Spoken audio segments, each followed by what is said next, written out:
What is a live pointer? In my previous videos, I have used the term live pointer, where some of you, my dear audience, have messaged me and asked what it means.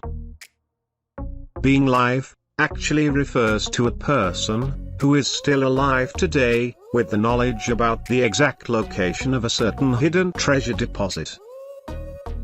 They interestingly knew about such secret locations, because they witnessed in their very own eyes about how the Japanese Imperial Army soldiers hid their treasures in the past.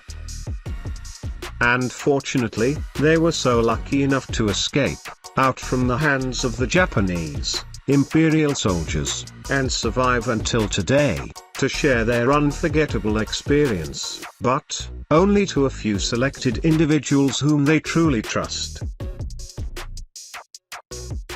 When telling their stories about how they got away from the Japanese Imperial soldiers, they have one thing in common. They already knew what's going to happen to them after they were no longer needed. But to make their stories short, miracles do happen, that they themselves cannot believe that they are still alive today. Most live pointers that I came to know claimed that they were at the age between 20 and above, when they got forcibly taken by the Japanese Imperial Army. Thus, most of them are no longer alive today. If it happens that they are still alive today, then they are now at the age of over 90 plus. The last project where we relied on the live pointer was still way back on 2005. At that time, he was already an old frail man, with an estimate age that was probably near 90. Even he himself wasn't actually sure about his exact age. But what really impressed me so much about him was his cognitive thinking ability. He was able to understand and communicate pretty well with others. And the most interesting part, he still had a good memory of his past, particularly about the hidden treasure deposit by the Japanese Imperial Army. In my own personal opinion, it was probably an unforgettable experience that remained inside his memory, because he actually got traumatized with it. When we started working on this project, his son already knew the location or site that his father described about. In fact, his son already made a lot of excavations on the area, but he failed in uncovering the treasure deposit. This was due to the reason that he doesn't know the exact digging spot. The good thing was, the old man, who was our live pointer, still knew the exact digging spot of the hidden treasure deposit. However, he was such an old frail man, that getting him to travel into the location was a huge problem. Worse, the pathways can only be traveled by foot, and could take about 3 hours to reach the destination. So, what we did was that we built a special litter bed for him. This allowed us to carry our live pointer into the site, where he easily pointed out the exact digging spot. This is the huge advantage about relying to a live pointer. You can disregard all the presence of signs or markers around the site, with the guarantee of recovering the hidden treasure deposit. Now that we are on this year of 2020, being able to find a live pointer who witnessed the Japanese Imperial Army hid their treasures is very low. Most of them are unlikely no longer alive today.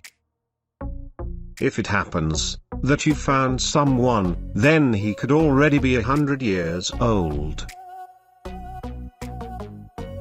Does this mean that all treasure hunters today just lost their chances on relying with the live pointers?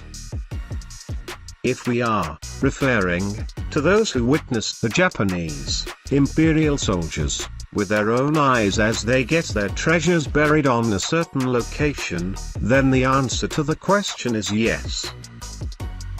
But not unless they passed down the information to another individual whom they can trust, which in most cases, their children. Another project that we had involving a live pointer was way back on 2011. Our live pointer was a young boy who was at the age of only 16 years old. So how is that possible? The source of his information was actually from his deceased grandfather, who was the one who witnessed the actual event from the past. According to his grandson, he tried to convince his children to go look and excavate the hidden Yamashita treasure. However, they were not interested until the time when one of his grandchildren got the curiosity.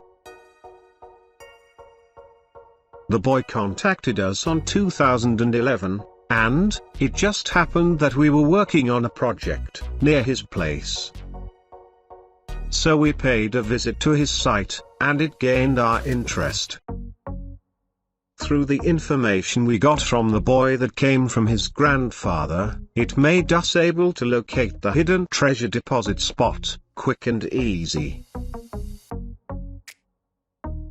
The clue that we got from the boy, which according to his grandfather was that the digging spot was in between two huge rocks.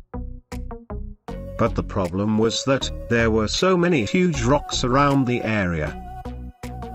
It was not really a problem for us, because all what we did was to look for signs or markers pointing their directions towards two huge pair of rocks. As a result, we found the two rocks as we happily excavated the spot. Live pointers don't really need to be witnesses during the time that the Japanese imperial soldiers hid their Yamashita treasures. It's because there are also many individuals who by accident have uncovered or discovered a certain treasure deposit. But due to fear, they often end up hiding them back again. We actually have two projects on our list this year, involving the help of live pointers. One is another boy who claims that he explored a certain tunnel and by accident, he ended up inside a large room, where he saw a figure of a man sitting on the ground. Out of fear, he hurriedly went back and out from the tunnel, with no intention of going back inside ever again. In my own opinion, what the boy saw was probably a Buddha. As for the second one, I have already mentioned about him in my previous video. Our live pointer is a backhoe operator who accidentally uncovered 3 barrels of containers. Since he knew that his boss was a greedy kind of person, he quickly hid those containers back, but on a different spot that only he knows about. Moreover, live pointers offers you the best clue that you can have, way much more than signs or markers. The only problem with them is trust issues, which is understandable. It is actually their own choice, if they could trust you, or not. In most cases, if they noticed that you are too greedy, particularly with the share, then that is the time that they will lose trust on you. Thus, you really have to convince a live pointer, in a way that you completely gained his or her full trust. On the other hand, I would also like to warn you that there are some individuals posing as live pointers. Their intention is to trick treasure hunters, especially amateurs, to pay for their fake information. After giving away such fake information, they will find a way to escape, and never to be seen again. So those who had fallen into the trick, will not just lose their money, but also their precious time and energy. Did you enjoy watching my video? If yes, and if you are new to my channel, then you may want to subscribe, like this video, and hit the small notification bell icon. By subscribing and hitting the bell icon, you will receive alerts or notifications about my new published videos. If you want a reading material about treasure hunting, then you may want to visit my blogging website at treasurehunt.club. Thank you very much for watching, and happy treasure hunting.